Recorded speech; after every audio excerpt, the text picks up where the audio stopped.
Today's video content. There's a postpartum period where women are not allowed to be weak.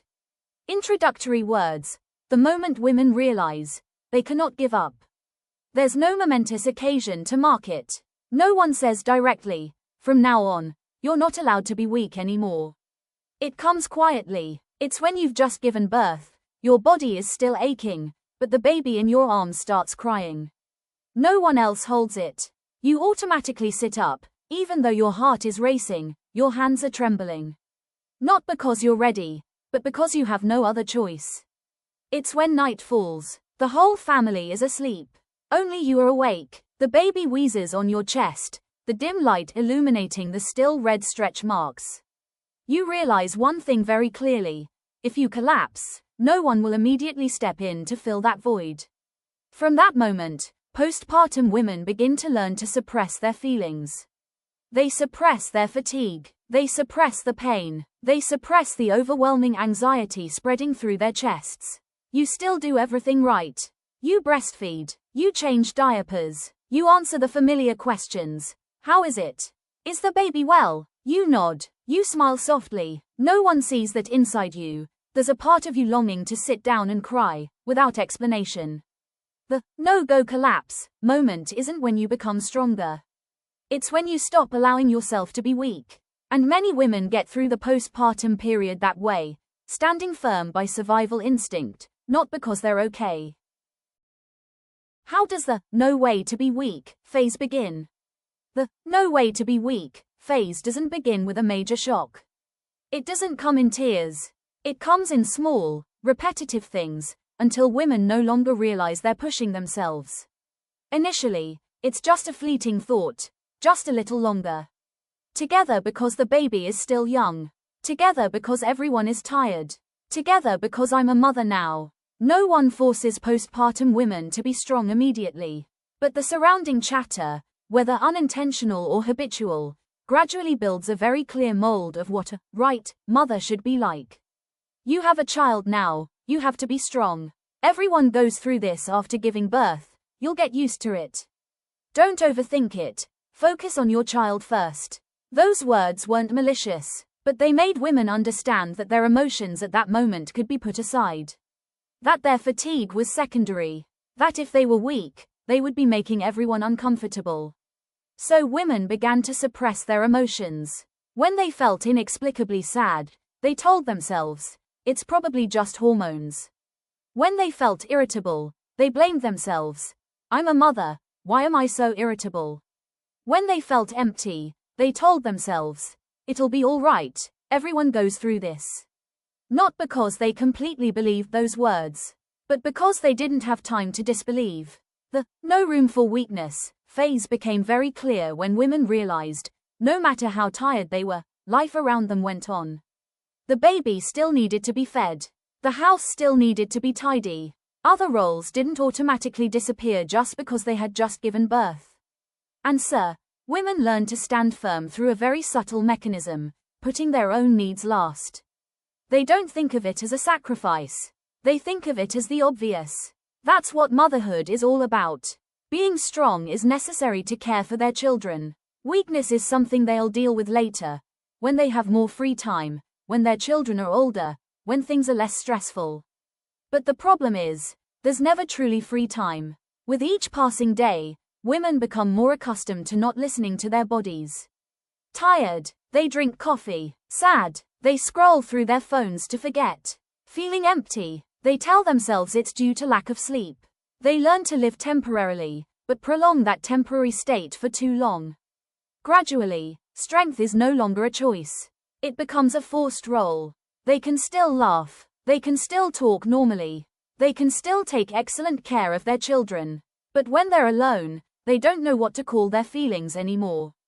It's not exactly sadness, not exactly pain, just a lingering pressure, as if everything will collapse if you stop for too long. This no-nonsense phase is also when women begin to fear admitting they're not okay. Not because they don't want help, but because they fear the familiar answer, it'll be all right. They don't need to be fixed. They just need to be seen. But when that space isn't available, women choose the safest option: silence and self-sacrifice. Answer: one day. They look back and can't remember exactly when they stopped asking, "What am I feeling?" They only know that, for a very long time, they've lived in a phase where vulnerability has no place. Weakness isn't forbidden, but there's no place for it. There's no law forbidding postpartum women from being vulnerable. No one says you can't be sad, tired, or upset. But the problem is, there's no safe place for those emotions to exist. After childbirth, the world runs smoothly. People ask about you, family visits, advice is more common than listening. The atmosphere is filled with an unspoken expectation: everything will be all right. And you're expected to be all right too. When you say, "I'm so tired," you often hear, "Just bear with it, you'll get used to it." When you say, "I feel sad, I don't know why," the familiar answer is, "It's just hormones, don't worry." No one denies your feelings. But no one stays with you through those feelings either. Everything calms down so quickly that you understand, this feeling shouldn't last. So, women learn to shorten their sadness. They cry quickly, cry in the bathroom, cry while the baby sleeps, cry silently. Then they wipe their faces, go outside, and resume their role as a mother who is okay. Not because they are being fake, but because that is the only space for vulnerability.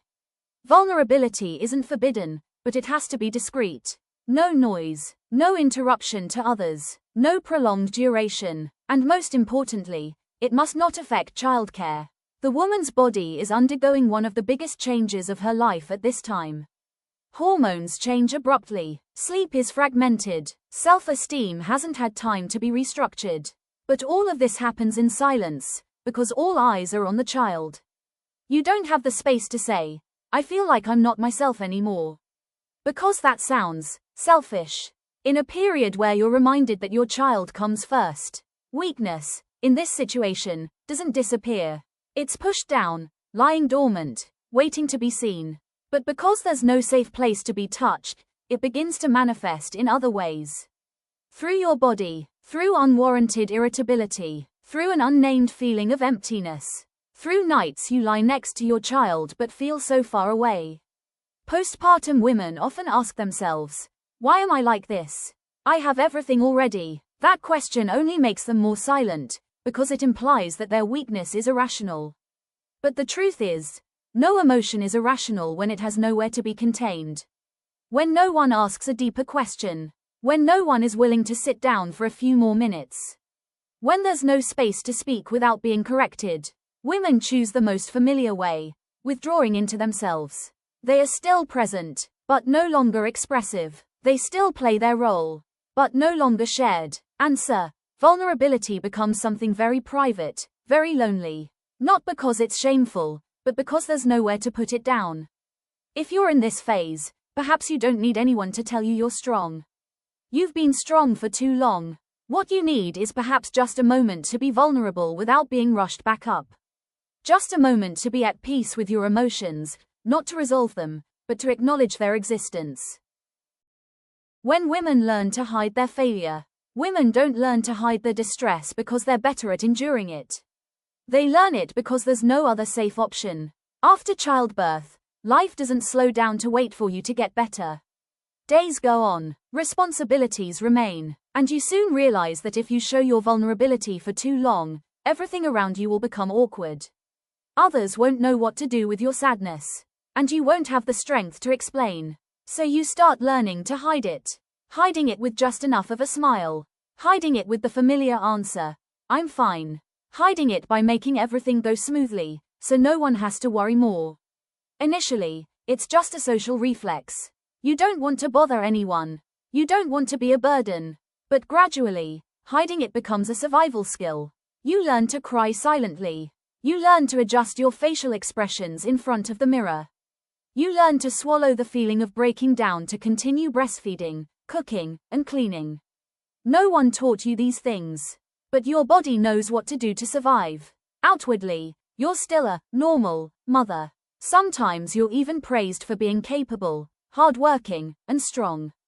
Those compliments don't lighten your burden. On the contrary, they make you even more afraid to give up. Because if you're already seen as strong, then you no longer have the right to be weak. The breakdown doesn't disappear. It retreats inward, more quietly, more subtly. It's no longer tears. It becomes emptiness. It becomes a feeling of alienation from yourself. It becomes a hazy mist between you and the world. You begin to live on autopilot. Day after day, task after task. You do everything right, but you no longer feel joy. You still take good care of your children, but you no longer recognize yourself in them. There are times when you stand in front of the mirror and see a woman who is both familiar and strange. Her face is more tired, her eyes are emptier, but you turn away quickly, because you don't have time to confront it. Hiding your distress also means cutting off a genuine connection with others. You don't tell anyone, for fear of being advised. You don't speak, for fear of being judged. You remain silent, for fear that if you start, you won't be able to stop. And even when someone is around, you still feel alone. The saddest thing isn't that no one notices, but that you gradually stop recognizing your own decline. You convince yourself that it's just fatigue, just lack of sleep, just a phase. You're used to operating at very low energy levels, used to not expecting anything for yourself. Until a certain point, your body starts speaking up for you. Prolonged insomnia, unexplained rapid heartbeat, irritability over very small things. Or worse, a lack of clear emotions. It's not that you're getting weaker. It's a sign that you've been hiding it for too long. If you're in this stage, you might think you just need to push a little harder. But the truth is, no one can keep going forever without paying the price. Hiding helps you survive, but it doesn't help you recover. And perhaps, the first step isn't to say everything, but simply to acknowledge, very gently, that I'm not okay, even though I appear strong on the outside. Strength becomes a trap. Initially, strength is what helps postpartum women stay strong. Thanks to strength, you get through sleepless nights. Thanks to strength, you accomplish things you never thought possible before. But there's a very ambiguous point where strength is no longer a support. It becomes an invisible trap. You're praised for enduring, for not complaining, for managing everything after giving birth. Those compliments sound warm, but they come with a very subtle message. You're doing well. So don't stop, and so you keep pushing, even though your body is tired, even though your mind is exhausted. Strong is no longer a choice. It's a role you've mistakenly taken on. When you get used to being seen as okay, you start to fear not being okay. Afraid that if you let go, others will be disappointed. Afraid that if you say you're tired, people will think you're weak. Afraid that your breakdown will disrupt the entire system that relies on you. And you continue to do well, even when you're empty inside. The trap of being strong lies here. It makes you equate your value with your ability to endure. You start thinking, I'm good because I can endure. I deserve it because I don't bother anyone. I'm a good mother because I don't give up. But no one tells you that enduring for too long will make you lose the ability to recognize your own limits. You no longer know when to stop. You no longer differentiate, distinguishing between normal fatigue and exhaustion. You just know you have to keep going, because you can still do it. And that's when it's most dangerous. Because when women break down in the trap of strength, the collapse is often very silent.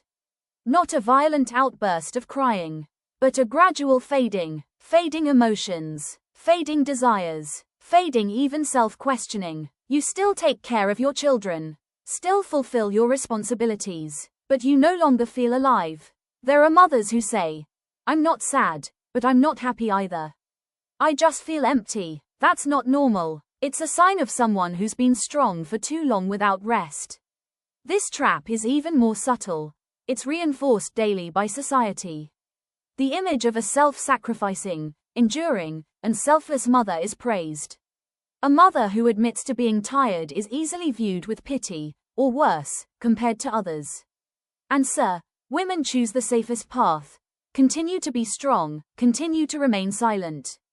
But strength without rest is no longer strength. It becomes a pressure to maintain an image.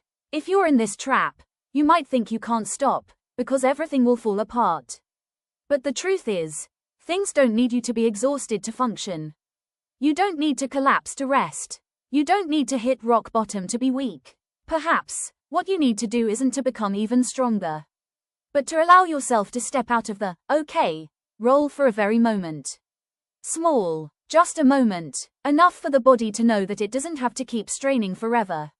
Enough to remember that your value doesn't lie in how much you endure. Your body remembers every time you were not allowed to be weak. There's something few people tell postpartum women: your body doesn't forget what you try to ignore. You can tell yourself you're okay. You can continue doing everything you need to do. But every time you suppress your fatigue, every time you swallow your emotions, your body remembers. Not through memory, but through reaction. Initially, your body only gives very subtle hints. A persistent backache, a sleepless night, a fleeting feeling of chest tightness and shortness of breath. You ignore it, thinking it's normal after childbirth. And yes, partly so. But the problem is, those signals repeat themselves without being responded to. When you don't allow yourself to be weak, your nervous system doesn't have a chance to relax.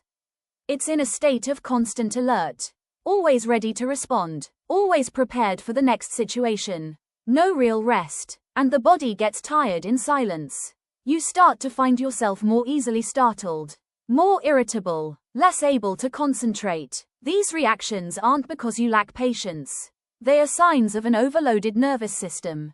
Some mothers report feeling their heart race even when sitting still. Some feel a lump in their throat for no apparent reason. Some feel like they're standing outside their own lives, observing everything from afar. That's not weakness. It's your body that has been strained for too long without being able to relax. The body can't distinguish between real danger and prolonged pressure. When you live in a state of not allowed to collapse, the body understands that there is always a risk. And it reacts accordingly. Cortisol levels rise. Sleep is disrupted. Muscles never truly relax. You may rest for a period of time, but your body doesn't rest. Because true rest only happens when you feel safe. And many postpartum women no longer feel safe, letting go. Letting go emotionally. Letting go of roles. Letting go of control. The body thus becomes a repository for all the times you're not allowed to be vulnerable. Unexpressed emotions don't disappear. They transform into physical sensations. Unexplained headaches, persistent fatigue despite sufficient sleep, numbness, emptiness, or chest tightness. At times, you wonder, is there something wrong with me? But in reality, your body is doing its job, sounding the alarm. It's telling you that you've pushed yourself too far beyond your natural limits. Sadly, many women continue to react in their usual way. Ignore it. Drink more coffee, strain a little harder, tell themselves they'll rest later. But the body doesn't understand the concept of later. It only knows the present. And if the present is constantly stressful, suppressed, and you can't afford to be weak, then the body will find a way to stop you, by being stronger. If you recognize yourself in these lines, don't panic. Your body's reactions aren't enemies. They're the final reminder when you've stopped hearing your own emotions. Perhaps, recovery doesn't begin with understanding more, but with allowing yourself to slow down a little. Take a deeper breath, and acknowledge, I've been pushing myself too hard. As soon as the body hears that phrase, the lowering process begins. What new mothers need? Not encouragement. When new mothers say they're tired, they often don't need more encouragement. They've heard too much already. Hang in there. It'll be all right. Be strong, for your baby. Those phrases aren't wrong, but they come too soon, too quickly, and too often. They close the conversation before the woman has a chance to express what she's carrying. What new mothers need isn't to be pulled up, but to sit down for a while without being pressured to stand up immediately. They don't need anyone to fix their feelings. They don't need anyone to prove that everything will be all right. They need a space where their emotions aren't hastily transformed into solutions. When a mother says, I don't feel okay, what they need to hear isn't, don't think that way. It's, I'm here. Can you tell me more? The difference lies in this. One side wants to end the emotion. The other side allows the emotion to persist. Postpartum women have lived in a state of emotional turmoil for a long time. Even well-intentioned encouragement can sometimes unintentionally become a new command, to get better faster. And when they fail to do so, they blame themselves again. What they need is actually very simple. Someone who doesn't panic when they see them weak. Someone who doesn't immediately tell their own story to compare. Someone who doesn't use their own experience to overshadow theirs. Just someone calm enough to stay. Postpartum women also need to be acknowledged that feeling tired, sad, and empty is a normal reaction to such a huge change. It's not because they lack gratitude. It's not because they're bad mothers. It's because they're human. When they're acknowledged, their nervous system gets a chance to relax. When they're seen, their bodies begin to breathe more slowly. Sometimes, healing doesn't come from big words. It comes from small actions. Someone holding your baby while you bathe without asking any questions. A meal prepared in advance. A simple statement. You don't have to be okay right now. These things tell your body, you don't have to strain anymore. And equally important, postpartum women need to allow themselves to be vulnerable. Because after a long time living under the expectations of others, they forget that they have the right to slow down. The right to be tired. The right to be unsure of how they're feeling. Allowing vulnerability doesn't mean giving up. It means stopping self-punishment for being tired. Maybe you don't need anyone else to do that for you right now. Perhaps the first person who needs to say, "It's okay," is you, to your body, to your breath. If you're listening to these words and see yourself in them, then perhaps you don't need more motivation. You've come a long way already. What you need might just be a very small moment. Sit still, place your hand on your chest, and don't force yourself to feel better. That's all, to let your body know that, this time, it's not fighting alone. The turning point. You're not wrong for not being weak. The turning point doesn't come when things get better. It comes when you stop blaming yourself for not being able to be weak. Many postpartum women carry a silent feeling, "I should have done better." Better at controlling their emotions. Better at balancing. Better at being a mother while remaining true to themselves. But few tell them that there are times in life when weakness isn't a viable option.